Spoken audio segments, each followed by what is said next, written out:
A couple of things to say about untracked meals, from some questions that I got about my what I eat in a day that I posted yesterday, or I posted it today, but it was yesterday's full day of eating. Anyways, untracked meals like that always spike my weight. Honestly, any time that you eat food that you didn't prepare, especially from a restaurant where you know that it's going to be like higher sodium and there's more cooking oils than you would typically use, are going to spike your weight. Like my weight is up about 2 pounds this morning compared to where it was yesterday.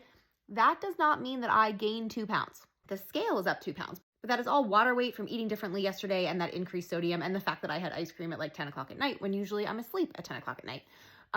So yes, your weight's going to spike. You have to be able to ride the wave of that and just like be okay with that and let it come down and be patient and not freak out every time you eat out, or you're never going to be able to eat out. And that to me is not balance. That is not a lifestyle that I want to be living. So expect the weight spike, ride the wave. It will come back down once you get back to normal eating, whether you're eating at maintenance like I am or you're in a deficit. And in my body recomp phase right now, when I'm eating around maintenance, I'm having an untracked meal like that maybe twice a month, maybe 3 times a month, but they're still pretty infrequent.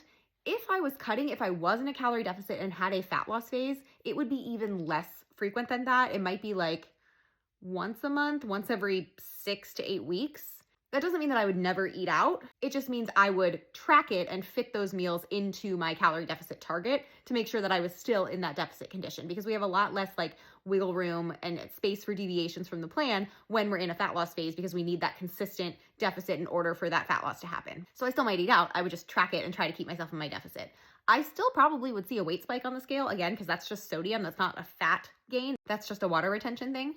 But I still would do my very best to stay in my deficit even when eating out. So I would track it, even if it's just an estimation. Hope that helps. Let me know what questions you have.